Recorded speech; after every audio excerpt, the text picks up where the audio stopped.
française dans cette zone d'intérêt où les enjeux de sécurité sont élevés.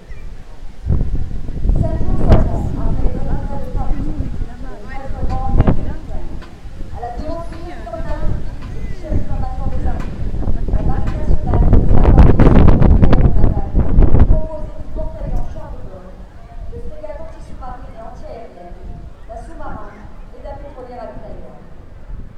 Avec sa puissance de frappe et sa mobilité stratégique qui lui permet de changer rapidement de théâtre, le groupe aéronaval a apporté des contributions opérationnelles majeures à la lutte contre Daesh. Les avions Rafale ainsi que les super étendards motorisés, dont le dernier catapultage a eu lieu au large de Toulon lors du retour du Charles de Gaulle le 16 mars dernier, ont élevé la contribution française dans la coalition et produit des effets militaires multiples. Recueil de renseignements, appui, au sol, investigation des frappes, en Syrie, en Irak, et destruction de sites à haute valeur ajoutée. Ces actions ont directement contribué à faire reculer Daesh. Le groupe aéronaval a également soutenu la coalition et nos partenaires stratégiques. Il a remplacé pendant 18 jours un porte-avions américain dans le golfe arabo-persique. Pour la première fois, la fonction de commandant de la Task Force des porte-avions de la 5e flotte américaine a été confiée à un amiral français. Le 23 juin dernier, reconnaissant le savoir-faire de la marine française, l'amiral John Richardson, chef des opérations navales de l'US Navy, remettait à Paris la prestigieuse décoration Meritorious Unite Commendation au commandant du porte-avions Charles de Gaulle. Le groupe aéronaval a également produit des effets politico-militaires et stabilisateurs, en renforçant des partenariats régionaux avec l'Égypte par exemple, et en s'appuyant la voix de la France dans la coalition. Enfin, l'intégration des frégates alliées au sein du dispositif français a confirmé l'excellent niveau de confiance entre les marines françaises, britanniques, allemandes et belges. En ce mois de juillet, le porte-avions Charles de Gaulle s'entraîne à la mer avec son équipage et son groupe aérien pour être prêt sur le plan opérationnel. La Marine nationale planifie également ses activités pour lutter contre les trafics. Les patrouilleurs de haute mer commandant Rouen, enseigne de vaisseaux Jacoupé et Adroit ont été engagés en Méditerranée centrale et en mer Égée pour faire une force navale permanente de l'OTAN qui appuie l'action des gardes-côtes grecs et tchèques dans leur lutte contre les réseaux de trafic de migrants en mer. Les actions de la marine dans l'opération Triton de l'Union européenne ont permis de sauver près de 1000 naufragés en 2015. Les vols réguliers d'un avion Falcon 50 ont contribué au démantèlement progressif des réseaux de migrants dans le cadre de l'opération Sophia. La France est très active sur les questions de défense et de sécurité. Son engagement jusqu'à l'ONU pour obtenir une résolution permet de faire évoluer, dès que nécessaire, le sens des missions pour gagner de l'efficacité dans l'action militaire et navale.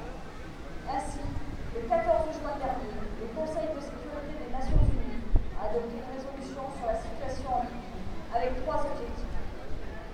Premièrement, mettre en œuvre un embargo sur les armes. Deuxièmement, réaffirmer notre appui au gouvernement d'entente national. Troisièmement, soutenir l'action de l'Union européenne. Dans ce cadre, le chef d'état-major des armées a demandé une coordination de l'activité de la marine nationale.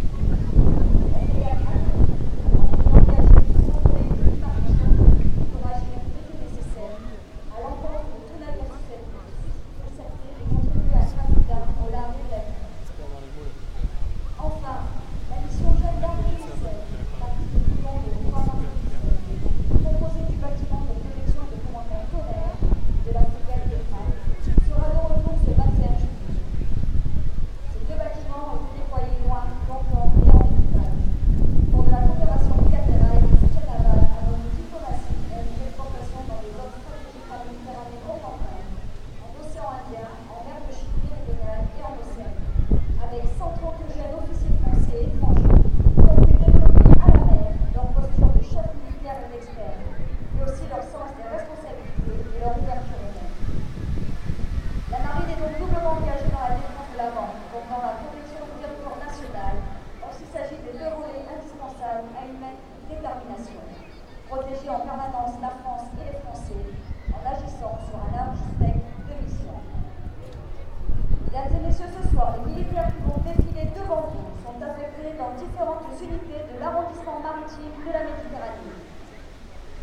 idées sont le pôle école méditerranée de Saint-Mandelier et son drapeau, la force d'action navale, l'escadrille des sous-marins nucléaires d'Attaque, la base navale de Toulon, le service logistique de la marine de Toulon, le centre direction du personnel militaire Laval et le centre d'expertise des ressources humaines, le groupement de soutien de la base de défense de Toulon avec son panier, l'école du personnel paramilitaire des armées, la gendarmerie du Var, la compagnie des marins-pompiers de Toulon, le 519e groupe de transit maritime, les sapeurs-pompiers du Var, ainsi que le comité communal Feux de forêt de Toulon.